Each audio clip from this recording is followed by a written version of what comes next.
İcazənizlə sammitimizin ilk paneli olan açılış nitqi sesiyasına başlayaq. Mən açılış panelinin iştirakçılarını dəvət etmək istəyirəm. Öncəliklə öz yerimi kürsüdə tutum.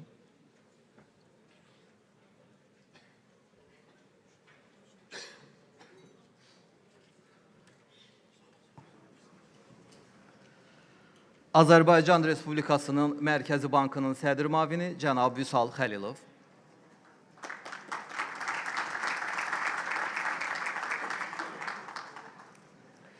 İqtisadi İslahatların Təhlili və Kommunikasiya Mərkəzinin icraçı direktoru Professor Vüsal Qasımlı. İnnovasiya və Rəqəmsal İnkişaf Agentliyinin İdarə Heyətinin sədri Fərid Osmanov. Türkiyə Banklar Assosiasiyasının baş katibi Nurullah Bakır. Gürcüstan Banklar Assosiasiyasının prezidenti Aleksandr Zenladze. Azərbaycan Banklar Assosiasiyasının prezidenti cənab Zakir Nuriyev. Azərbaycan Fintech Assosiasiyasının İdarə Heyətinin sədri Edgar Abdullayev.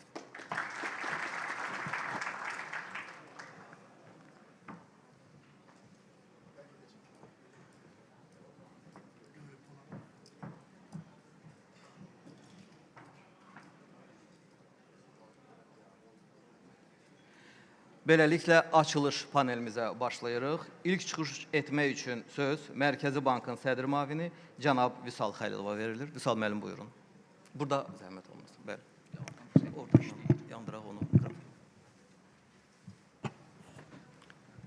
Əziz sammit iştirakçıları, hörmətli qonaqlar, həmkarlar, sizi salamlayıram. Beynəlxalq Maliyyə və Bankçılıq sammitində artıq bizim maliyyə sektorunun inkişafını nəzərə alsaq, belə bir platformaların, müzakirələrin nə qədər önəmli olduğu artıq heç kim üçün bir xəbər deyil. Bu həqiqətən inkişafımız üçün və ortaq məqsədlərimizə çatmaq üçün çox vacib bir platformaya çevrilib və çox sevindirici haldır ki, artıq bizim sammitlər və tədbirlər regional xarakter daşıyır və bu öz-özlüyündə ölkəmizin həm siyasi, həm iqtisadi prizmadan nüfuzunun artmasının bir göstəricisidir. Onu da qeyd etmək istəyərdim ki, bir neçə gün öncə məhz Mərkəzi Bankın ev sahibliyi ilə keçirən Türk Dövlətləri Təşkilatlarına üzv Mərkəzi Bankların Şurasının ikinci toplantısı baş tutmuşdur. Bu özdə çox mühüm bir hadisə idi və çox maraqlı və insaatlarla dolu bir tədbir baş tutmuşdur. Maliyyə sektorunun inkişafına gəldikdə, burada həm Mərkəzi Bankın, həm sektorun, həm partnyorların çox böyük rolu var və Mərkəzi Bank üçün ən önəmli faktorlardan biri bu şəffaflıq və kommunikasiyadır. Əlbəttə ki, siyasət, nəzarət, regulasiya bu işimizin əsas hissəsi olduğu kimi o qədər də vacib bu hissələrin kommunikasiya hissəsidir. Və bununla bağlı Mərkəzi Bank həm sammitlərdə, forumlarda, həmçinin öz hesabatları və rüblük görüşlərində bu kommunikasiyanın effektiv həyata keçməsini təmin edir. Əlbəttə ki, bu kommunikasiya zamanı olsun, hesabatlarda olsun, forumlarda biz nailiyyətlərdən danışmaq çox xoşdur və bunu yəqin ki, hamımız çox xoşlayırıq. Ancaq çağırışlardan danışmaq daha çox düşünürəm ki, fayda verir. Daha çox bizim gördüyümüz işləri refleksiya etməyə və onun əsasında hər hansısa bir dəyişikliklər və korreksiya etməyə kömək edir. Yəqin ki, ən böyük iki çağırışa gəlsək, bu maliyyə sektorunda bugün olan xərclər çağırışıdır və əlbəttə ki, dələduzluq çağırışıdır. Xərc kontekstinə baxsaq, biz burada həm rəqəmsallaşma ilə bağlı yaranan xərclər, həmçinin ödəniş sektorunda, yəni nəğdsiz ödənişlərdə olan xərcləri biz vurğulaya bilərik və bu xərcləri daha çox banklar, ödəniş təşkilatları, təsərrüfat subyektləri hiss edirsə, əfsuslar olsun, dələduzluqla bağlı təhdidləri hər bir vətəndaş bu təhdidlərlə üz-üzə qalır və bu çağırışlarla bağlı Mərkəzi Bank öz həm sektor iştirakçıları ilə çox ciddi addımlar atır. Bir neçəsini istəyərdim qeyd edim ki, ilk öncə beynəlxalq kart təşkilatları ilə intensiv biz müzakirələr aparırıq. Bu xərclərin optimallaşdırılması ilə bağlı hədəfimiz odur ki, həm Ekfire, həm iş yürür tərəfdə, həm təsərrüfat subyektləri üçün biz optimallaşdırılmış bir tarif siyasətini həyata keçirək. Bununla bağlı 18 mart tarixində İdarə Heyəti tərəfindən verilmiş qərara əsasən interchange'lərin yuxarı həddi 0,25% bəndi aşağı salmışdır və artıq iyun ayından bu qüvvəyə minəcək və biz düşünürük ki, bu da öz müsbət təsirini göstərəcək təsərrüfat subyektlərində olan xərclərlə bağlı. Paralel olaraq isə ani ödənişlər sistemində ciddi işlər aparılmaqdadır. Ani ödənişlər sisteminin əhatə dairəsi genişləndirilməkdədir. Cəmi bir il öncə milli ödənişlər sistemində ani ödənişlərin payı 2,4% təşkil edirdi. Son may ayının biz statistikasına baxsaq, bu artıq 54% edir. Yəni, milli ödəniş sistemində ani ödənişlər sisteminin payı 54%-ə çatdı may ayında. Bu özü böyük bir nəticədir və bu nəticədə həm Mərkəzi Bankın siyasət nəzarət prizmasından, həm texnoloji mükəmməllik prizmasından, həmçinin məhsul idarəetmə prizmasından böyük işlər görülmüşdü. Eyni zamanda mən sektorunda gördüyü işi vurğulamaq istəyirəm ki, kifayət qədər intensiv və sıx müddətdə keyfiyyətli bir iş ərsəyə gəldi. Və bu əhatə dairəsi davamlı genişləndirilməsini biz gözləyirik. Yəni, bu rəqəmlərin daha da yüksək olmasını planlaşdırırıq. ASQR sistemi ilə bağlı, standartı ilə bağlı istəyirdim vurğulayım. Artıq vətəndaşlar təsərrüfat subyektlərində QR vasitəsilə ödəniş edə bilər. Bu nə üçün önəmlidir? Çünki QR ödənişləri tam ölkə daxili emal olunur və bu ödənişlər bugün bazarda ən ucuz ödəniş növüdür. Və ən ucuz ödəniş növü olmaqla bağlı bu hansı imkanlar yaradır? İlk öncə o imkanı yaradır ki, bu təsərrüfat subyektlərinin xərcini daha aşağı salmasını biz düşünürük, gözləyirik. Və ikinci hissədən isə rəqabətlilik prizmasından düşünürük ki, bu bazarda olan öncə qeyd etdiyim bu xərc probleminə müsbət təsir göstərəcək. Və biz ASQR indi infrastruktur olaraq genişlənməsindən danışırıq. Daha sonra isə həmin bu həllin çərçivəsində olan digər imkanları da genişləndirməyi planlaşdırırıq.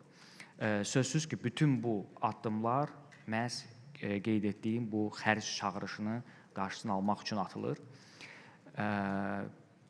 Dələduzluq və kibertəhlükəsizlik təhdidlərinə gəlsək, biz bilirik ki, bu bütün dünyada da rəqəmsallaşma səviyyəsi artdıqca, nağdsız ödənişlərin səviyyəsi artdıqca bu cür təhdidlərin də sayı artmaqdadır və bununla bağlı kompleks tədbirlər Mərkəzi Bank tərəfindən görülür. Bir istiqamət bu siyasət nəzarət tərəfindən, yəni sektorla davamlı dələduzluq qaydaları və limitləri müzakirə olunur ki, effektiv limitlər və qaydalar tətbiq olunsun ki, dələduzluqların qarşısını alınmalı olsun. İkinci hissə isə bizim həm FinCERT mərkəzimiz, həm Antifraud mərkəzimizin fəaliyyətidir ki, artıq FinCERT, Mərkəzi Bankın nəzdində fəaliyyət göstərən CERT hissəsi beynəlxalq akkreditasiyanın da uğurla keçdi və artıq FIRST təşkilatı tərəfindən tam hüquqlu üzv olaraq qəbul olunur. Bu özü də bir maliyyə sektoru üçün bir nailiyyət kimi biz hesab edirik. Biz bir sıra qurumlarla effektiv iş mübadiləsi artıq aparmaqdayıq və daha gələcəkdə də bunu həm rəqəmsal tərəfindən inkişafını düşünürük, həmçinin də qaydalar tərəfindən və ilin sonuna qədər biz dələduzluq sahəsində yeni qaydaların bazara tətbiq olunmasını gözləyirik.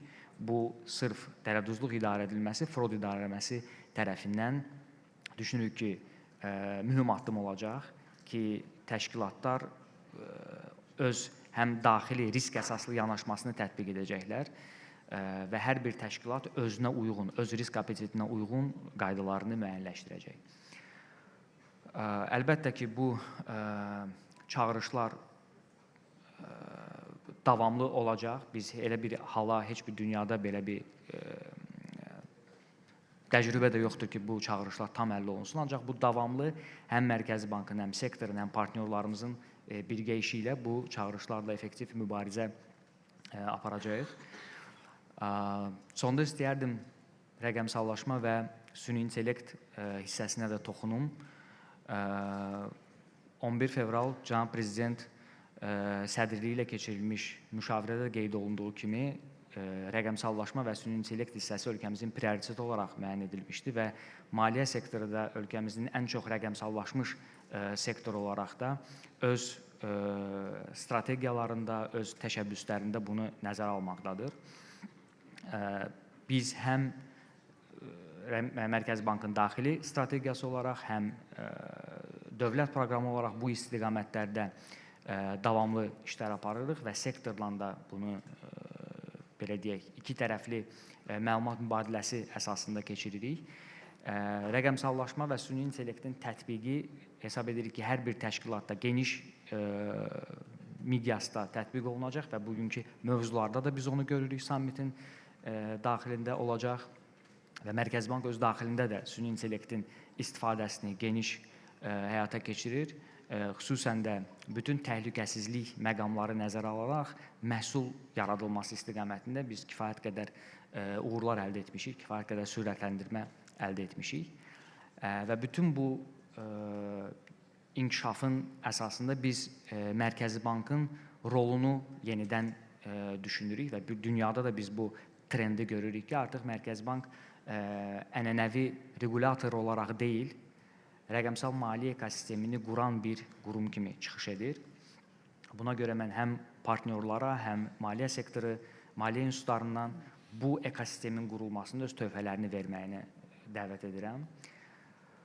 Və bütün forum iştirakçılarına uğurlar arzu edirəm və diqqətiniz üçün təşəkkür edirəm.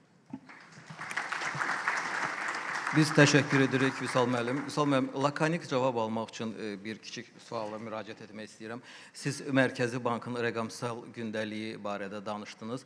Ümumiyyətlə 2026-cı ilin qalan dövrü üçün bu rəqəmsal gündəlikdə ən prioritet məsələ hansıdır? Buyurun.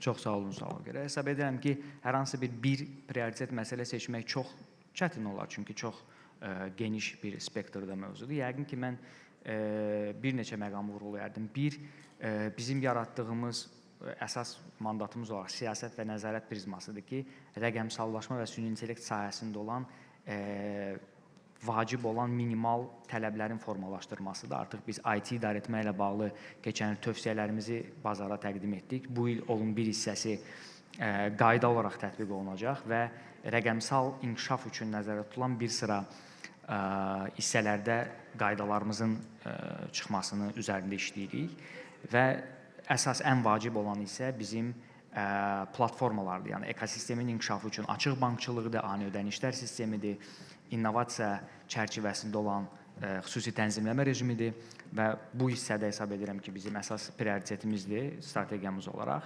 Digər tərəfdən isə vacib məqam, öncə də qeyd elədiyim, artıq biz strateji dövrümüzün son ilindəyik və növbəti 6 ay ərzində artıq bizim 24-26 maliyyə sektoru inkişaf strategiyası uğurla icra etmiş olacaq və biz artıq 27-30-cu ilin strategiyasını yazırıq və burada rəqəmsallaşma və süni intellektlə bağlı bir sıra təşəbbüslər nəzərdə alınır. Həmçinin paraleldə maliyyə sektorunun rəqəmsal inkişafı dövlət proqramı üzərində iş gedir. Eyni illəri əhatə edən, artıq ki biz digər dövlət qurumlarla sıx əməkdaşlıqda maliyyə sektorumuzun rəqəmsal sahədə inkişafı üçün olan tədbirləri, təşəbbüsləri qeyd edəcəyik. Yəqin ki, il sonuna qədər ən vacib 4 istiqamət bunlar olar. Təşəkkür edirəm, çox sağ olun. İqtisadi İslahatların Təhlili və Kommunikasiya Mərkəzinin icraçı direktoru cənab Vüsal Qasımlıya söz verilir. Professor, buyurun, söz sizindir. Təşəkkür edirəm, Namiq müəllim. Sabahınız xeyir, hörmətli xanımlar və cənablar. Mən çalışacağım ki, bugünkü konferansın mövzusuna uyğun olaraq bəzi əsas trendləri qeyd edeyim. Biz Türk Dövlətlər Təşkilatının maliyyə bank sektorundakı əsas çağırışlar və inkişaf istiqamətlərini qeyd etməliyik. Birinci növbədə qeyd etmək istəyirəm ki, Türk Dövlətlər Təşkilatının hal-hazırda ümumi daxili məhsulu 2,1 trilyon dolları keçir. Bu, dünyada ümumi daxili məhsulun təxminən 3%-nə qədərini təşkil edir və çox yaxşı bir haldır ki, ötən il Türk dövlətləri üzrə iqtisadi artım tempi orta 6%-in üzərində olub. Xüsusən Qırğızstanda 11%-in üzərində inkişaf qeydə alınmışdır. İqtisadi artım Özbəkistanda 7%-in üzərində, Qazaxstanda 5%-in üzərində olmuşdur. Eyni zamanda Türk Dövlətləri Təşkilatı üzrə artıq bank aktivlərinin həcmi də 1,2 trilyon dollara yaxınlaşmışdır. Bank aktivlərini biz dünya üzrə müqayisə edəndə görürük ki, Türk Dövlətləri Təşkilatında bank aktivləri dünya bank aktivlərinin 0,8%-ni təşkil edir. Və beləliklə, indi bank maliyyə icmasının iştirakından istifadə edib əsas müqayisəni təqdim etmək istəyirəm ki, biz bank aktivlərinin ümumdaxili məhsullara nisbət göstəricisine yanaşanda görürük ki, Türk Dövlətləri Təşkilatının dünya iqtisadiyyatındakı payı Türk Dövlətləri Təşkilatında olan bank aktivlərinin dünya iqtisadiyyatındakı payından 4 dəfə çoxdur. Bu, gələcəkdə maliyyə bank sektorunda inkişafın çox böyük imkanlarını, potensialını göstərir. Və xüsusən də qeyd etmək lazımdır ki, burada əgər biz Türkiyəni belə deyək ki, kənara qoysaq Türk Dövlətləri Təşkilatından, onda görəcəyik ki, bu fərq daha da artır. İkinci bir vacib məsələ Türk Dövlətləri Təşkilatında ümumi yığım səviyyəsi ötən il 670 milyard dollara çatmışdır. Bu da dünya üzrə ümumi yığımın 2,3%-ni təşkil etmişdir. Yenə də görürsünüz ki, yığımla bank aktivlərinin arasında da yenə də bir fərq var və bu o deməkdir ki, burada bir neçə fərziyyə ortaya çıxır. Birincisi, Türk Dövlətlər Təşkilatında yığımın bir hissəsi aydın məsələ ki, xaricdə investisiya edilir. İkinci fərziyyə ondan ibarətdir ki, daxili bazar, xüsusən də ki, kapital bazarı daha çox inkişaf etməlidir. Maliyyə bank bazarı daha çox inkişaf etməlidir ki, bu yığım məhz Türk Dövlətlər Təşkilatında qalsın və üçüncü məsələ isə bu obyektiv səbəbdə demək olar buna. Çünki yığımın bir hissəsi bildiyiniz kimi suveren fondlarda da, xüsusən də ki, Azərbaycan və Qazaxstanda toplanır. Bu, şübhəsiz ki, müəyyən dərəcədə öz təsirini, öz izini buraxmış olur. Adi bu müqayisə onu göstərir ki, bizim Türk Dövlətlər Təşkilatının nə qədər böyük bir maliyyə bank sektorundan bağlı potensialı var, imkanları var. Çünki o yığım, belə deyək ki, Türk Dövlətlər Təşkilatına xidmət eləməyəndə, aydın məsələ ki, digər ölkələrə xidmət edir. İndi bizim əsas işimiz yığımın daha çox bizim regionda, yəni OTS ölkələrində, Türk Dövlətlər Təşkilatı bölgəsində qalmasını təmin etməkdən ibarətdir. Ayrı ölkələrin yanaşmasına biz baxanda, məsələn, Türkiyənin maliyyə bank sektoru daha çox inkişaf edib, bazar daha dərindir, hətta bank aktivləri artıq 1 trilyon dollara keçib və bank aktivlərinin müdaxili məhsullar nisbəti 95%-ə qədər gəlib çatıb ki, bu kifayət qədər yüksək bir göstəricidir və xüsusi olaraq qeyd etmək lazımdır ki, burada adekvatlıq əmsalı 16,5%-in üzərindədir Türkiyədə və o, belə deyək ki, non-performing loanslar, yəni ki, bu borclarla bağlı, problemli borclarla bağlı məsələ də 2,6% səviyyəsindədir və Türkiyə bu baxımdan son illərdə kifayət qədər ciddi bir irəliləyiş əldə etmişdir. Qazaxstanda artıq 75 milyard dollara çatıb, bank aktivləri və bazar çox sürətlə inkişaf edir və bunu xüsusi olaraq qeyd etmək lazımdır ki, bu bazarda, xüsusən də ki, bu yaxınlarda Qazaxstan prezidentinin də yanında bir müşavir olmuşdu, maliyyə bank məsələlərindən bağlı.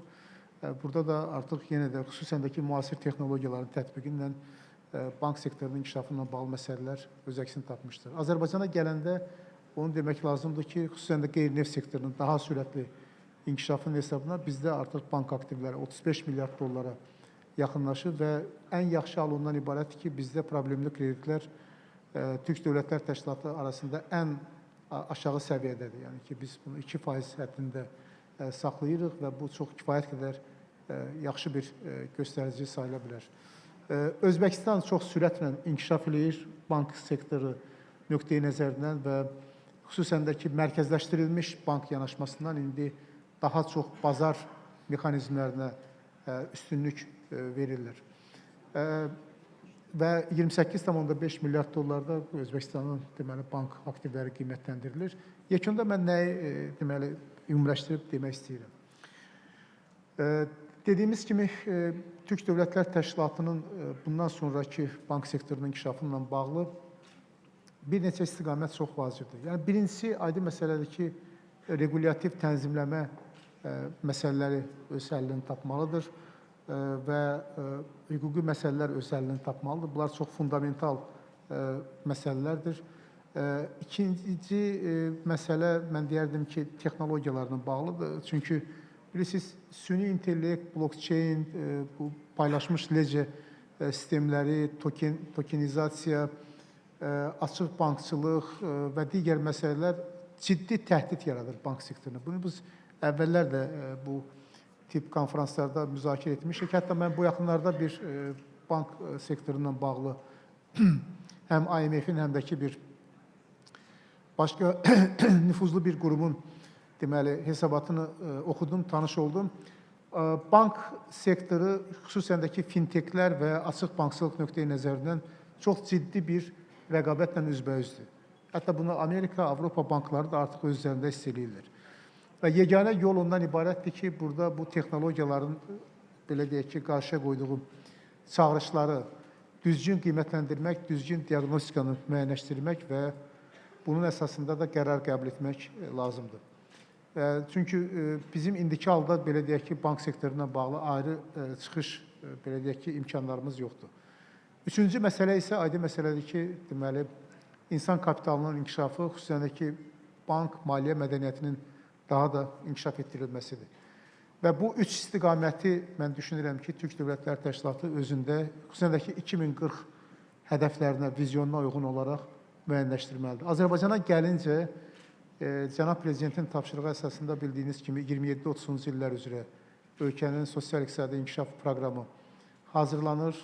İlin sonuna qədər bunun qəbulu da gözlənilir və bank sektorundan bağlı mesajlar nədən ibarətdir? Birincisi, bu bizim belə deyək ki, çətir sənədimiz olacaq. Yəni, bu sənəd, sosial-iqtisadi inkişaf strategiyası bütün iqtisadiyyatı özündə əhatə edəcək. İkincisi, bizim bildiyiniz kimi artıq sektoral proqramlarımız qəbul olunur. Məsələn, bu yaxınlarda Cənab Prezidentin iştirakı ilə müzakirə olundu və qəbul olundu kənd təsərrüfatı, balıqçılıq və akvakultura sahəsindəki proqram. Və bu tip proqramlarımız gələcəkdə daha da geniş olacaq. Üçüncüsü isə texnologiyalarla bağlı. Bildiyiniz kimi təkcə ilə süni intellekt və rəqəmsal inkişafla bağlı Azərbaycanda 4-5 proqram fəaliyyət göstərir və mən düşünürəm ki, bax, bütün bu mesajlar, dövlət tərəfindən verilən mesajlar həm də Azərbaycanda maliyyə bank sektorunun inkişafı ilə bağlı əsas istiqamətləri müəyyənləşdirir və biz mümkün qədər Türk Dövlətlər Təşkilatından maliyyə bank sektorunun inteqrasiyasına getməliyik və bu inteqrasiya bütövlükdə regional iqtisadiyyatın inkişafına öz töhfəsini verməlidir. Təşəkkür edirəm, sağ olun. Biz təşəkkür edirik. Bəli, reqlament çərçivəmizi nəzərə alaraq növbəti çıxışçıya söz vermək, spikerə söz vermək istəyirəm. İnnovasiya və Rəqəmsal İnkişaf Agentliyinin İdarə Heyətinin sədri Fərid Osmanova söz verilir. Fərid müəllim, buyurun. Təşəkkür edirəm. Hörmətli xanımlar və cənablar, sabahınız xeyir olsun, hamınızı salamlayıram. Ümumiyyətlə, bu platformanın ənənəyə sadiq olaraq hər il keçirilməsi məqsədi ilə həmkarlar və ekspertlər, bankların və maliyyə sektorunun rəhbər heyəti burada toplanır və düşünürəm ki, bu platforma məhz bugünkü gündə aktual məsələlərin müzakirəsi üçün çox effektiv bir platformadır və bu platformanın yaradılmasında böyük əməyi olan tərəfdaşlara öz dərin təşəkkürümü bildirirəm. Ümumiyyətlə, bugünkü gündə Vüsal müəllim də öz giriş nitqində dedi, maliyyə sektoru ən sürətlə rəqəmsallaşan iqtisadiyyatın sahələrindən biridir. Məhz bu sahədə rəqəmsallaşma, ümumiyyətlə süni intellekt həllərinin tətbiqi və sair kimi innovasiyaların tətbiqi əsasən məhz maliyyə sektorundan irəli gəlir və bu da şübhəsiz ki, Azərbaycan maliyyə sektoru da günü-gündən təkmilləşir və aidiyyatı qurumlarında burada rolu, məhz maliyyə sektorunun rolu kifayət qədər böyükdür.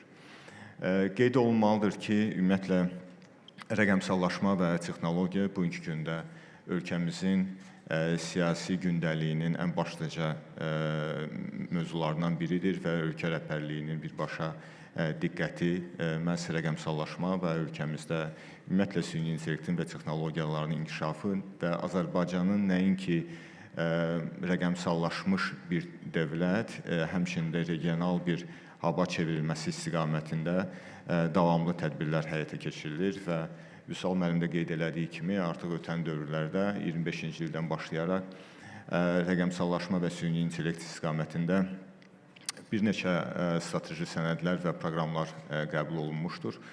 Bunlardan bir neçəsinin adını çəkmək istərdim. Yəni 25-ci ilin əvvəlindən rəqəmsal inkişaf konsepsiyası qəbul olunmuşdur. Arxasınca süni intellekt strategiyası qəbul olunmuşdur və cari ilin əvvəlində 27 fevral tarixində rəqəmsal inkişafın sürətləndirilməsi üzrə 2026-28-ci illəri əhatə edən fəaliyyət planı təsdiq edilmişdir. Mən öz çıxışımda məhz bu fəaliyyət proqramının mühüm elementlərinə fokuslamaq istərdim. Əsas baxışımız məhz rəqəmsal inkişafın sürətləndirilməsi və ölkəmizdə nəinki rəqəmsallaşmanın və rəqəmsallaşmanın bazasında süni intellektin, innovasiyaların və kiber təhlükəsizliyin genişləndirilməsi və təkmilləşdirilməsi ən vacib elementlərdir və bu proqramın ən fundamental istiqamətləridir. Və təbii ki, enabler dediyimiz məhz bu sütunların aşağısı hissəsində əsasən insan kapitalının yetişdirilməsi, adekvat təhsil və biliklərin təqdim edilməsi, maliyyə savadlığı kimi rəqəmsal savadlığın insanlarda və dövlət qurumlarında artırılması və eyni zamanda rəhbər heyətin məhz yeniliklərə açıqlı olması istiqamətində tədbirlər nəzərdə tutulmuşdur. Məhz təbii ki, rəqəmsallaşma agendası haqqında danışdığımız zaman infrastrukturun yerində olması, davamlı dayanıqlı fəaliyyətin təşkili məhz xüsusi aspektlərdən biridir. Təbii ki, rəqəmsallaşmanın genişləndirilməsi fonunda rəqəmsallaşmanı dəstəkləyən və çevik inkişaf edən qanunvericiliyi bazasının olması vacibdir və bugünkü gündə Rəqəmsal İnkişaf və Nəqliyyat Nazirliyi və agentlik və tərəfdaşlar, aidiyyatı dövlət qurumları birgə məhz qanunvericilik paketinin hazırlanması istiqamətində işlərini görür. İstərdim qısaca olaraq rəqəmsallaşma agendası barəsində məlumat verim. Təbii ki, bu gün rəqəmsallaşma özü bir vakuumda baş vermir. Bu, aidiyyatı dövlət qurumlarının birgə əməkdaşlıq çərçivəsində məhz insanlara vətəndaş yönümlü, biznes yönümlü və dövlətə səmərəli və effektivliyi təmin edəcək xidmətlərin gətirilməsindən ibarətdir. Bu istiqamətdə bütün mərkəzi icra hakimiyyəti orqanlarından paralel işlər aparılır. Onlarda bugünkü rəqəmsallaşma səviyyəsi qiymətləndirilir və yol xəritələri formalaşdırılır. Və həmin yol xəritələri üzrə əsas baxışımız məhz data çirkliliyinin aradan qaldırılması, dataların effektiv və səmərəli şəkildə toplanması və emalı prosesinin təşkili və məhz dövlət qurumları tərəfindən vətəndaşlara vətəndaş yönümlü xidmətlərin təqdim edilməsidir. Məhz təqdim edilməsi fonunda qeyd etmək lazımdır ki, bugünkü gündə vahid arxitektura formalaşdırılmış və bunun əsas mərkəzi nöqtəsində MyGov platforması durur və əsas hədəfimiz insanlara məhz həmin platforma üzərindən proaktiv və personalizasiya olunmuş xidmətlərin təqdim edilməsidir. Bugünkü gündə demək olar ki, ölkədə ən sürətlə inkişaf edən mobil tətbiq məhz MyGov-dur. Son bir il ərzində istifadəçi bazası 3 dəfəyə yaxın artmış və 3.2 milyona çatmışdır. Platforma üzərindən təqdim olunan xidmətlərin sayı son bir il ərzində 11 dəfə artmış, təqdim olunan məlumatların sayı isə 2 dəfə artmışdır və təbii ki, bu istiqamətdə davamlı olaraq tədbirlər gedir. Ümumilikdə rəqəmsal gündəliyimizin başlıca göstəriciləri məhz 2030-cu ilə qədər ölkəmizin İKT sektorunun həcminin 2.3 milyard dollar həcmindən 2 dəfə artırılması və dediyim kimi ölkəmizin nəinki rəqəmsallaşma, həmçində rəqəmsal haba çevrilməsi fonunda ölkəmizin İKT sektor ixracı potensialının 145 milyon dollar illik həcmdən 1 milyard dollara qədər yüksəldilməsini hədəfləmişik. Təbii ki, bu göstəricilər kifayət qədər ambisiozdur, amma qarşımızda duran hədəflər, məhz tədbirlər bizi inandırır ki, bu tədbirlərin, bu hədəflərin icrasını nail ola biləcəyik. Eyni zamanda qeyd etmək istərdim ki, bütün bu rəqəmsallaşma və süni intellekt fonunda ölkəmizdə innovasiya ekosisteminin, innovativ düşüncənin formalaşdırılması qarşımızda duran əsas hədəflərdəndir.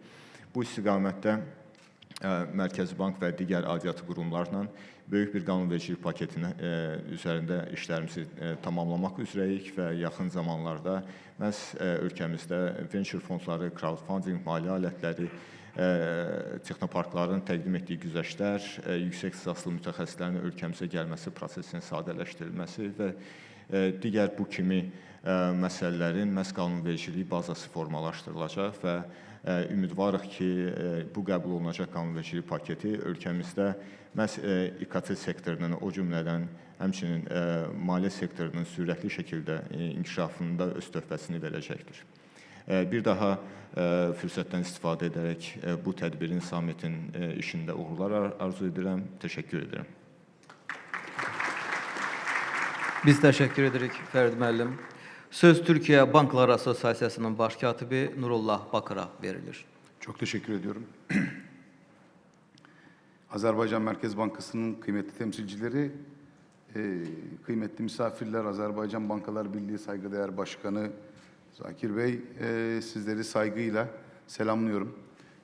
Şahsım ve Türkiye Bankalar Birliği adına.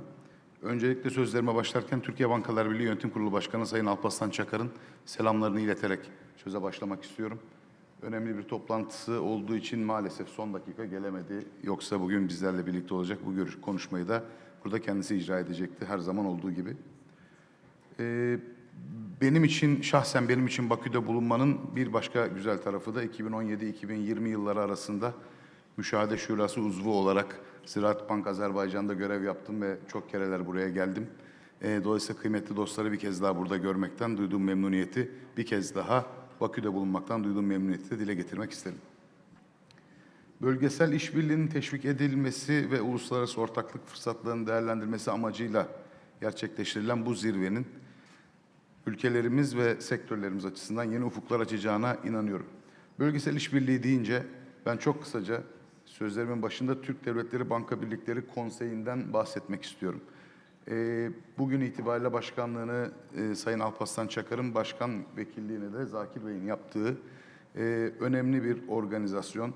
Türk devletleri arasındaki finansal entegrasyonu güçlendirecek en önemli stratejik gündem maddelerinden bir tanesinin kıymetli bir parçası Türk Devletleri Banka Birlikleri Konseyi. En son toplantısında her yıl bir araya geliyoruz. Bu konseyin etkinlikleri haricinde yıllık toplantısında 1,5 ay kadar önce Kazakistan'ın Türkistan vilayetinde gerçekleştirdik. Yine güçlü bir katılımla. 2027 yılındaki toplantı ise kıymetli organizasyonlarla beraber İstanbul'da gerçekleşecek inşallah. Bölgelerin finansal geleceğini şekillendirmeye de kıymetli bir misyon üstleniyor Türk Devletleri Banka Birlikleri Konseyi. Hem ülkelerimiz hem de birliklerimiz açısından bağları kuvvetlendiriyor. Ekonomilerimizin küresel finans sistemindeki etkinliğini artıracak temel bir platform konumunda. Türk devletleri hem genç nüfusu, büyüyen ekonomileri ve güçlü bankacılık sektörleriyle küresel finans sisteminde çok kıymetli bir potansiyeli oluşturuyor ki siz de zaten konuşmanızda biraz önce buna değinmiştiniz. Ortak projeler ve eşgüdümlü çalışmalar bu potansiyeli daha güçlendiriyor, daha da güçlendirecek, gidecek çok yolumuz var. Türkiye bu alanda sahip olduğu köklü bilgi birikimini, tecrübesini ve teknolojik altyapıyı dost ve kardeş ülkelerle paylaşma konusunda da her zaman hazır olduğunu her platformda dile getiriyoruz. Bugün de burada bir kez daha sizlerin huzurunda tekrarlamış olayım. Kıymetli konuklar, küresel ekonomik gelişmelerin yanı sıra yeni teknolojiler, değişen iş modelleri ve dönüşen müşteri beklentileri finansal sistemin işleyişini malumunuz olduğu üzere yeniden şekillendiriyor. Bu konu sektörümüzde dijitalleşme ya da buradaki tabiriyle rakamsallaşma dersek aynı anlama geliyor zannederim. Hızla ilerlerken dijital kanalların kullanım oranı da çok ciddi şekilde, hatırı sayılır şekilde artıyor. Dijital bankacılık artık eski adıyla bir alternatif olmaktan çıktı. Temel hizmet sunum modeli haline geldi. Rakam olarak da bunu bir teyit için ifade etmek isterim. Türkiye'de aktif Dijital bankacılık müşterisi sayısı çok uzun süre önce değil, 2019 yılında yaklaşık 51 milyon seviyesindeyken bugün 129 milyon üzerine çıkmış, %100'den daha büyük bir artış olduğu izlenmekte. Bu süreçte mobil bankacılık kullanımının %200 oranında arttığının da özellikle altını çizmek istiyorum. Bu veriler dijital dönüşümün geleceğe yönelik bir artık hedef olmaktan öte günlük hayatın ayrılmaz bir gerçeği olduğunu da hepimizin gözleri önüne seriyor. Bu dönüşümün en önemli yansımalarından biri açık bankacılığı uygulamaları. Bugün müşteriler farklı bankalardaki hesaplarını tek bir platform üzerinden görüntüleyebilmekte ve anlık para transferi işlemlerini kolayca gerçekleştirmektedir. Dijitalleşmenin etkisiyle elektronik ödeme sistemlerine olan talepte hızla artmaktadır. Türkiye'de elektronik ödeme sistemleri gerçekleştirilen işlemlerin hacmi gayri safi yurt içi hasılanın yaklaşık 20 katına ulaşmış vaziyette. Ödeme sistemleri alanında ülkemizin kendi ihtiyaçlarını gözeten güvenli ve yenilikçi çözümler geliştirmesi ülkelerimizin çok da kıymetli, büyük önem taşıyor. Türkiye'nin yerli ödeme sistemi TROY bu alanda kıymetli, başarılı örneklerden bir tanesi. TROY'un gelişim süreci arkasında güçlü vizyon ve işbirliğiyle bölgesel ihtiyaçlara da uygun çözümler üretebilecek olduğunu ortaya koymakta. Bugün milyonlarca kart kullanıcısına hizmet veren yerli teknolojik kapasitenin geliştirilmesi ve ödeme sistemlerinin çeşitliliğinin artırılması açısından önemli bir başarı hikayesinin ilk adımlarını atmakta. Bu dönem bölgedeki ihtiyaçları da dikkate alan çözümlerin güçlü işbirlikleriyle hayata geçirebileceğini net bir şekilde ortaya koymaktadır. Türk devletleri olarak sahip olduğumuz teknik bilgi birikimi, burası çok kıymetli, yetişmiş insan kaynağı, bunun altına özellikle çizmek istiyorum. Ve güçlü finansal altyapı, ödeme sistemleri alanında daha yakın işbirlikleri geliştirmemiz için önemli fırsatlar sunuyor. Bu alanda atılacak ortak adımların yalnızca finansal entegrasyon değil, aynı zamanda bölgemizin teknolojik yetkinliğini ve küresel rekabet gücünü de artıracağına yürekten inanıyoruz. Gerek açık bankacılıkta, gerek sınır ötesi entegrasyonda bu dijital dönüşüm sürecinin en temel unsuru ve en kıymetli varlığı da az önce konuşmalarda da ifade edildiği gibi veri. Verinin etkin kullanımıyla yapay zeka teknolojileri, kredi değerlendirme süreçlerinden dolandırıcılık tespitine, müşteri hizmetlerinden risk yönetimine kadar bankacılığın her alanında köklü bir dönüşüme aracılık ediyor. Dijital bankacılık hizmetlerinin yaygınlaşmasıyla beraber siber güvenlik riskleri de ciddi şekilde artıyor. Bu nedenle bankaların özellikle siber tehditlere karşı güçlü önlemler geliştirmesi çok kıymetli. Bölgesel düzeyde kurulacak siber güvenlik işbirlikleri, tehdit istihbaratlarının paylaşılması ve ortak savunma mekanizmalarının geliştirilmesi bankacılık sektörünün dayanıklılığına da ciddi şekilde katkı verebilecek. Düzenleyici uyum ve kara para aklamayla mücadele alanındaki standartların uyumlaştırılması da bölge entegrasyonunun temel unsurlarından bir tanesi. Finans sektörünün geleceği şekillendirilirken bahsettiğimiz konuların yanında altını çizmemiz gereken bir diğer kıymetli husus da sürdürülebilirlik anlayışı ve iklim kaynaklı risklerin yönetimi. Giderek daha da büyük önem kazandığını hepimiz günlük hayatımızda yaşayarak görüyoruz. Yeni nesil yatırımlar değerlendirilirken artık çevresel ve sosyal kriterler daha fazla dikkate alınmakta. Yeşil finans araçları, iklim değişikliğiyle mücadele, bankacılık sektörünün bankacılık sektörünün üstleneceği rolü çok net bir şekilde somutlaştırmaktadır. Biz de Türk bankacılık sektörü olarak sürdürülebilirlik yaklaşımının tüm faaliyetlerimize entegre ediyoruz. Buna Türkiye Bankalar Birliği faaliyetleri de dahil olmak üzere yeşil finansman, sürdürülebilirlik raporlaması ve iklim risklerinin yönetimi gibi alanlarda uluslararası yaklaşımlarla uyumlu adımlar atıyoruz. Bakü'de gerçekleştirilen önemli bir organizasyon olan COP29'un ardından bu sene malumunuz COP31 zirvesinin Kasım ayında, 2026 Kasım ayında Antalya'da düzenlenecek olmuş olduğunda bir kez daha hatırlatıyorum. Bunun da bahsettiğimiz vizyona çok ciddi katkı sağlayacağına yürekten inanıyoruz. Kıymetli konuklar, finans sektörünün geleceği işbirliği, ortak teknoloji yatırımları ve bilgi paylaşımıyla şekillenecek. Türk devletleri olarak sahip olduğumuz ortak tarih ve güven zemininin bu süreçte en önemli gücümüz olduğuna yürekten inanıyoruz. Sözlerime burada son verirken nazik davetleri ve ev sahipliği için kıymetli Azerbaycan Bankalar Birliği Başkanı Sayın Zakir Nuriyev ağabeyime ve bu zirvenin düzenlenmesine emeği geçen herkese şükranlarımı sunuyorum, saygılarımla. Təşəkkür edirik Nurullah bəy. Bir sorum olacaq və lakonik bir cavab istəyirəm. Siz düzgün not aldımsa, statistik mənzərəni qeyd etdiniz və rəqəmləri qeyd etdiniz. 51 milyondan 129 milyona rəqəmlər üstələnmiş, qalxmış. Türkiyənin bank sektorunda rəqəmsallaşma hızı, sürəti qlobal rəqabətə nə dərəcədə cavab verir və biz bu statistik mənzərədən çıxış edərək tam cavab verir deyə bilərikmi? Çok güçlü bir teknolojik altyapısı var Türkiye'de bankacılık sektörünün. Biraz daha soruyu geniş alayım ben. Türk bankacılık sektörünün Türkiye'deki tüm sektörler içerisinde konumlandığı yerde dikkat çeken çok önemli iki unsur var. Bir tanesi çok güçlü insan kaynağı, bir diğeri de çok güçlü kurumsal yapısı. Bu iki durum çıktı da dünyadaki tüm gelişmelerin çok aktif, çok hızlı şekilde Türkiye'de bankacılık sektörü tarafından öncü olarak hareket edildiğini ve neticelere yansıdığını görüyoruz. Türk bankacılık sisteminin dijitalleşmede ve teknoloji kullanımında çok önemli yatırımları var, çok kıymetli yatırımları var. Bunu hem kamu organizasyonlarında görüyoruz hem de kurumların kendi organizasyonlarında görüyoruz. Uluslararası boyutu olması Türk bankacılık sisteminin uluslararası ihracat ve ithalat anlamında, teknoloji ihracatı ve ithalat anlamında da çok güçlü neticeler ortaya çıkmasına sebebiyet veriyor. Evet, Türkiye dijitalleşme noktasında bankacılık sektörü hem öncü rolde hem de çok hızlı, çok kıymetli katkılar sağlıyor. Təşəkkür edirəm, çox sağ olun. Davam edirik. Söz Gürcüstan Banklar Assosiasiyasının prezidenti Aleksandr Zeniladzeyə verilir.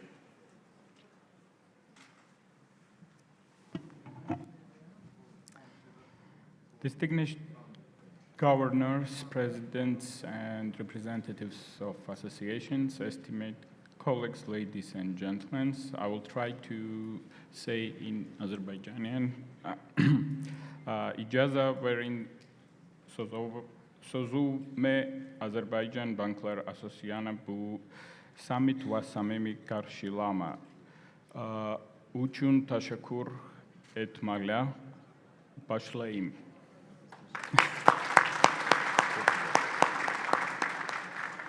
It is an honor to address you at the International Finance and Banking Summit 2026. Among distinguished representatives from across the world, on behalf of the Banking Association of Georgia, I extend sincere appreciation of our Azerbaijani host and our dear friend Zakir Nuriev also. Thank you. And partner institutions for creating this vital platform for dialogue and cooperation. We meet at a time of profound transformation. Digital technologies are reshaping financial services, while artificial intelligence is redefining decision-making, and payment systems are becoming increasingly interconnected. And also the banking system becomes as a financial services, not a banks. We only see the financial services.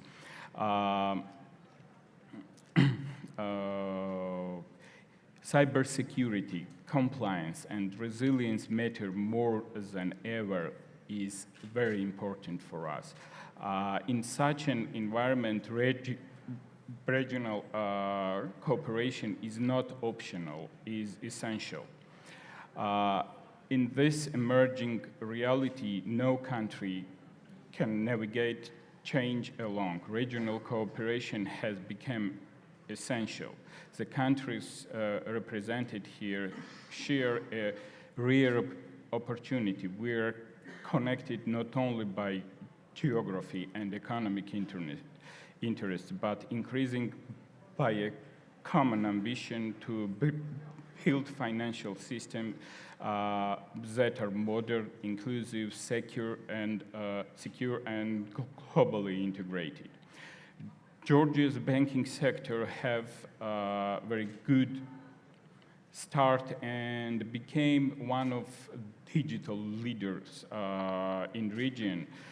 Sustainable investment in technology and customer experience has enabled fast, secure, and innovative services.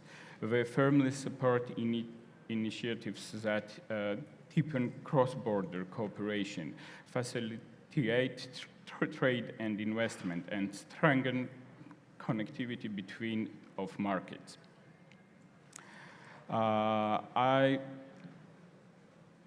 I want also talk about the open banking and the PSD2, which were fully implemented in Georgia in 2023. Open banking has now become an established reality in Georgia. Institutionalized within the Banking Association of Georgia, where the dedicated project team is responsible for authoring the national technical standards and serving as the principal driver of their implementation across the financial sector. For many years, the financial sector of Georgia relied on traditional payment system, card network, that delivered reliability and earned consumer confidence. This remain fundamental and foundational, but they are not longer the only path forward. Georgia's payment landscape now includes instant domestic transfers, QR-based retail payments, and open banking APIs. A significant enabler, digital onboarding, has been the widely used service in the ecosystem, now suspended by the open banking payment initiation. When operational smart routing, dynamically selecting the most efficient payment channel will become the quiet backbone of this ecosystem, ensuring cost-effective and resilient transaction flows. Also, I want to mention Georgia is taking a bold step into digital assets also. We have new regulations about digital assets, and in cooperation with Tethernet, we are launching also Georgian Lari stable coin, GLT. This places our currency directly on digital assets rail, enabling lower costs, near instant settlement, programmable payments, and efficient cross-border transfers. For businesses, this change means greater liquidity and flexibility. And also, I have to mention additionally the security problems with this, all this development. In short, Georgia is moving from reliance of card network toward a multi-rail future. And we hope this.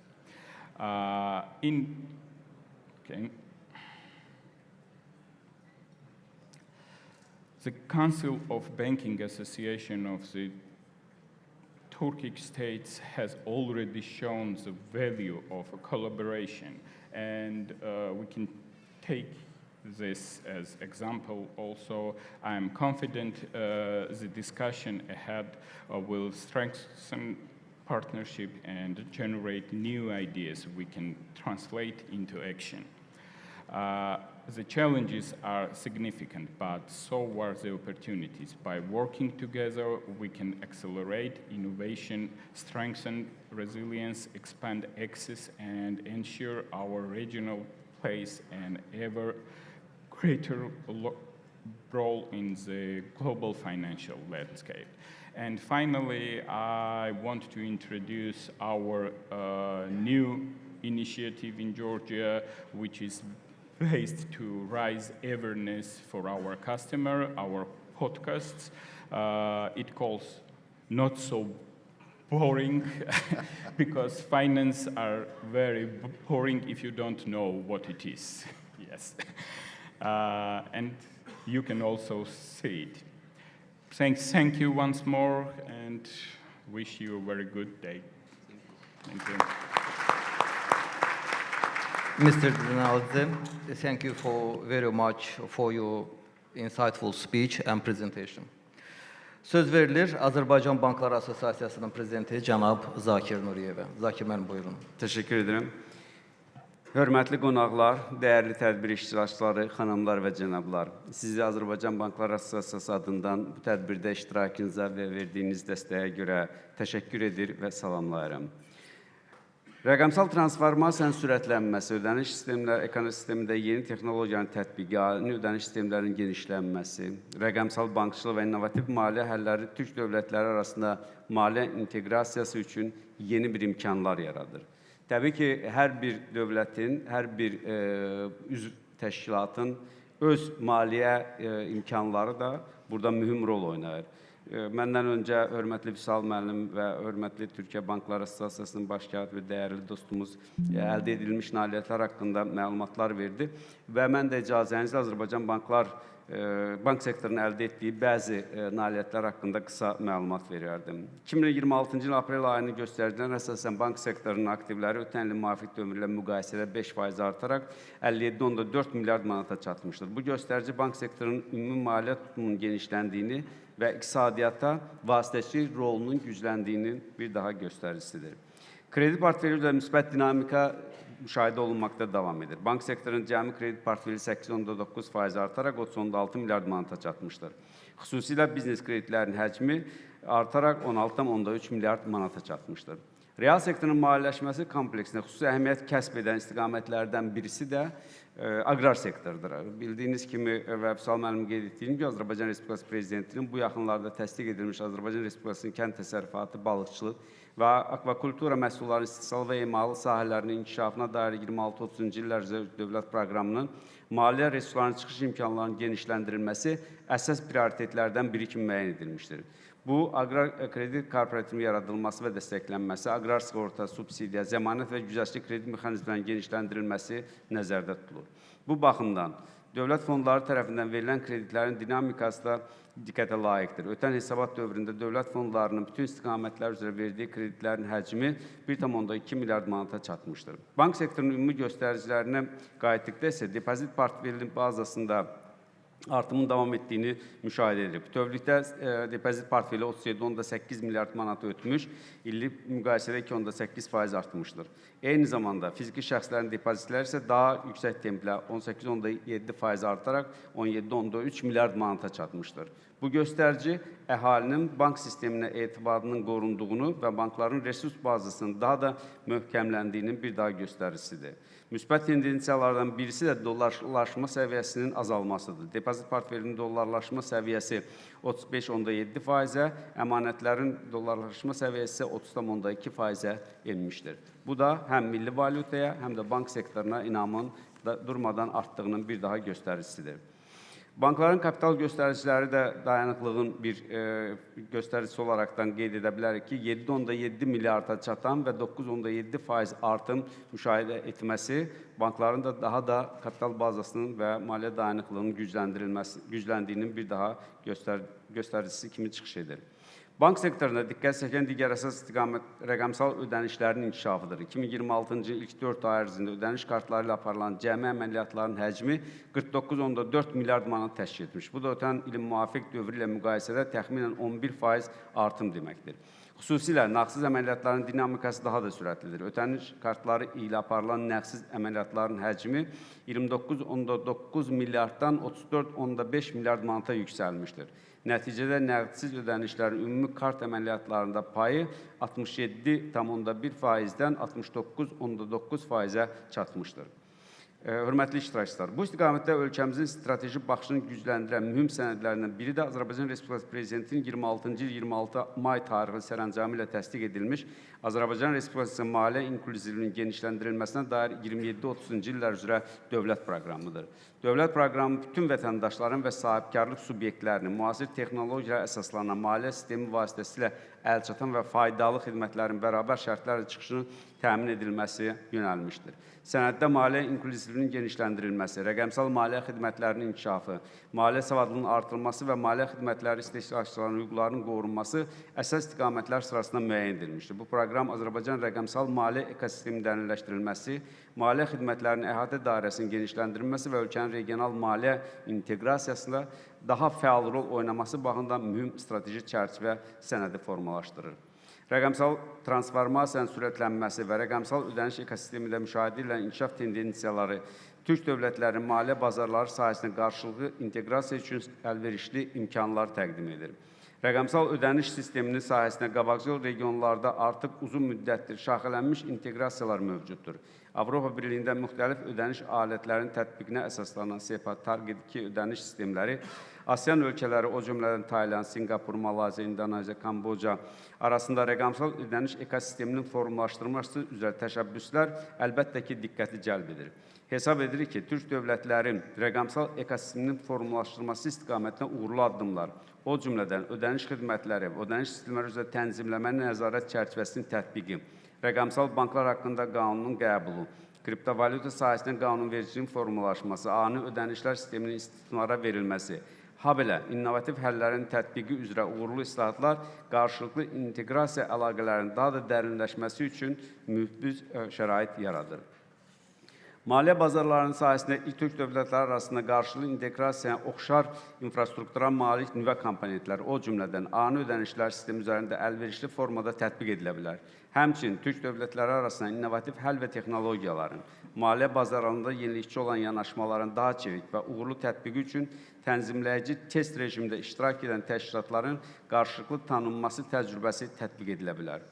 Regional səviyyədə infrastruktur komponentləri üzrə qarşılıqlı inteqrasiyanın təmin olunması üçün mərkəzi banklarına, həmçinin bu sahənin aparıcı ekspertlərinin və cəlb edildiyi bircə işçi qrupları yaradılmalıdır. Məhz bu işçi qrupları səviyyəsində qlobal maliyyə üzrə inteqrasiya imkanları birgə təhlil edilərək Türk dövlətlərinin hazırlıq səviyyəsini qiymətləndirməlidir. Qarşıdakı dövr üçün biz keçən dəfə də qeyd etdiyimiz kimi qarşımızda duran mühüm çağırışlardan bir neçəsini qeyd etmək istərdim. Bu, bir daha islahatların davamlı olaraq rəqəmsal banklar haqqında qanunun qəbul edilməsi, regionda maliyyə bank sistemi sahəsində inteqrasiya əlaqələrinin daha da genişləndirilməsini təmin etməklə yanaşı, bank müştəri münasibətlərinin tam rəqəmsal müstəviyə keçməsində və ölkənin innovasiya hub olaraq formalaşdırılığında mühüm rol oynayacaqdır. Həyata keçirilən islahatlar ekosistemində innovasiyanın tətbiqinin təşviqi və bu sahədə əsas istiqamətləri müəyyən edən mühüm rol oynayacaq innovasiya mərkəzinin yaradılması ilə müşahidə olunmalıdır. Qeyd edək ki, bu innovasiya mərkəzinin Mərkəzi Bank nəzdində yaradılması bizim üçün daha əlverişli ola bilərdi. Ekosistemdə innovativ həllərin tətbiqinin davamlı olaraq rəqəmsal ödənişlərin daha rahat və effektiv formada keçirilməsi üçün ani ödənişlər sistemində NFC texnologiyaları əsasında rəqəmsal ödənişlərin həyata keçirilməsi imkanı yaradılması bizim üçün əhəmiyyətli olardı. Bizim bugünkü keçirdiyimiz sammitin əsas mesajı ölkələrarası maliyyə inteqrasiyasının artıq gələcək hədəf deyil, bugün üçün atılmalı olan strateji addım olmasıdır. Rəqəmsal transformasiya, ortaq maliyyə infrastrukturları və innovativ həllər regionumuzun qlobal maliyyə sistemində daha güclü mövqeyə daşıya bilir. Azərbaycan Banklar Assosiasiyası olaraq inanırıq ki, bu platforma yeni əməkdaşlıqların, praktiki təşəbbüslərin və uzunmüddətli tərəfdaşların başlanğıcı ola biləcəkdir.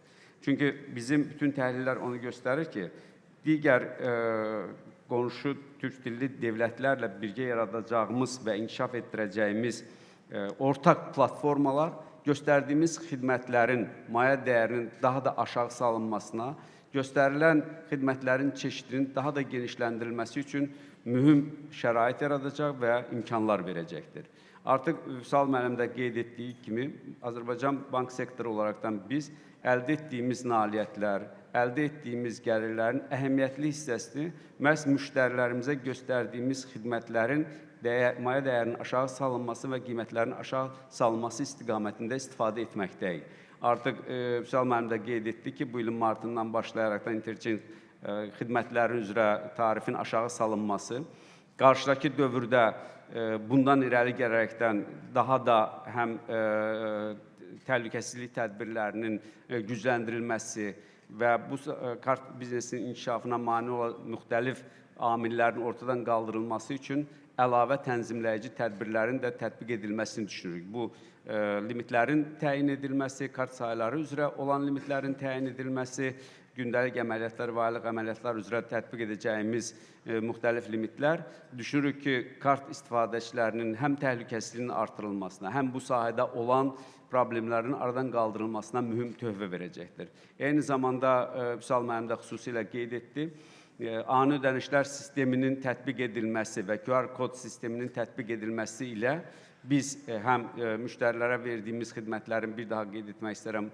dəyərin aşağı salınmasına mühüm töhfə verəcəyik və bank sektoru bunun öz üzərinə düşən məsuliyyətini çox yaxşı dərk edir və Vüsal müəllim qeyd etdiyi kimi artıq sistemin tətbiqə başlanmasından keçən az bir dövr ərzində 50%-ə yaxınlaşan əldə etdiyimiz nailiyyət ilin sonuna qədər əhəmiyyətli töhfələr verəcəyimizi və bu rəqəmlərin daha da yüksəldiləcəyimizə və eyni zamanda digər tətbiqlərin də tətbiq edilməsi ilə qeyd etdiyim kimi həm təhlükəsizlik, həm də göstərdiyimiz xidmətlərin dəyərin aşağı salınmasına nail olacaq və bütövlükdə iqtisadi inkişafdakı rolumuzun daha da artırılmasına bir dəstək olacaq.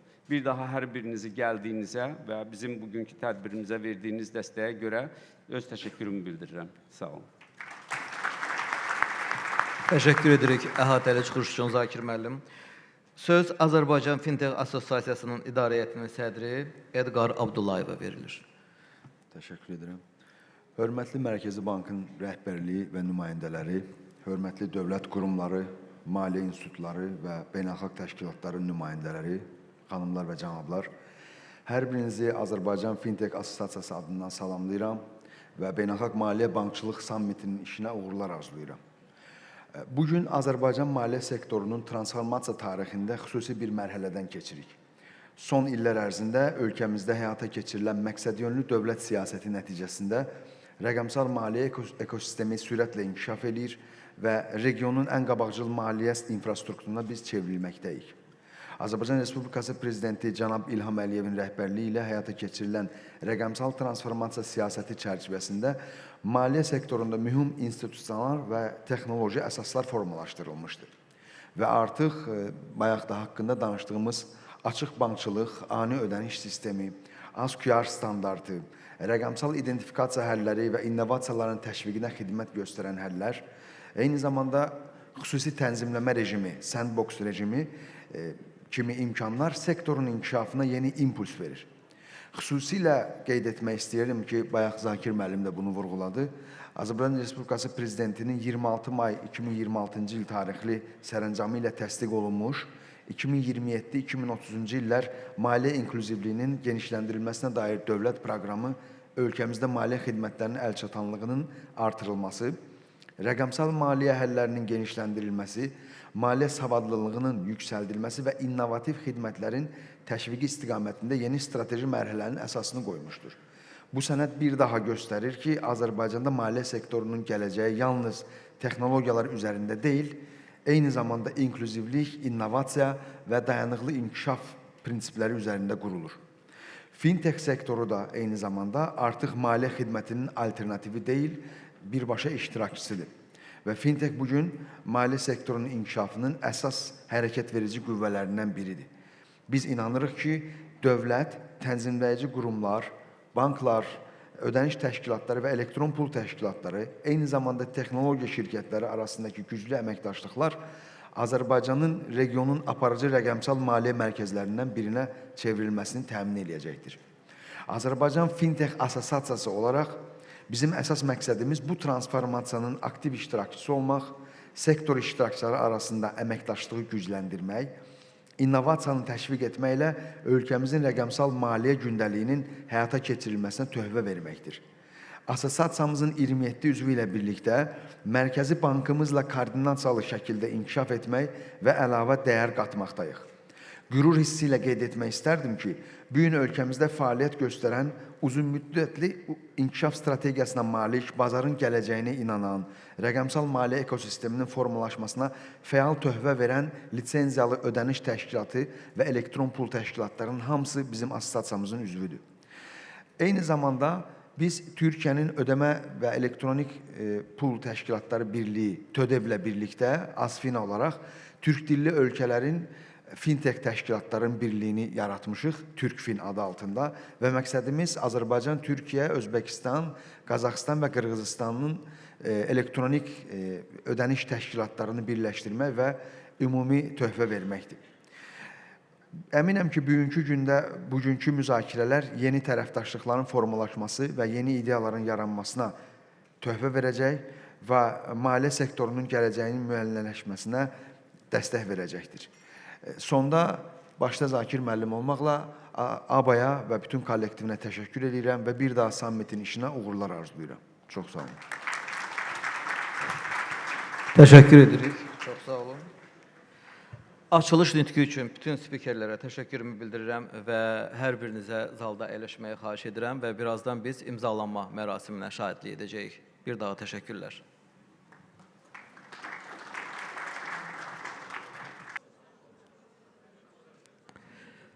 Bəli, beləliklə Azərbaycan Banklar Assosiasiyası və Ticarət Şəbəkələrinin İnkişafı İctimai Birliyi arasında anlaşma memorandumunun imzalanma mərasiminə hal-hazırda biz şahidlik edirik.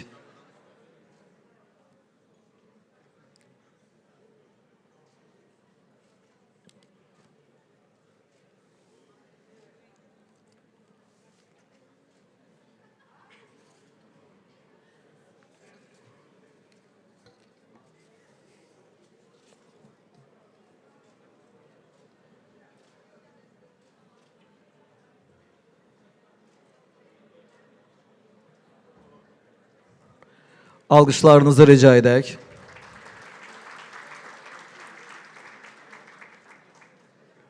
Xatirə şəkili də çəkilir. Təşəkkür edirik bütün spikerlərə, imzalanma mərasiminə şahidlik edənlərə, hörmətli sammit iştirakçıları və bizim tədbirimizin ən özəl xüsusiyyətlərindən biri də şəbəkələşmədir. İndi isə sammitin ilk paneli bitir və biz şəbəkələşməni davam etdirmək üçün kiçik bir qəhvə fasiləsi elan edirik. Buyurun, şəbəkələşə bilərsiniz.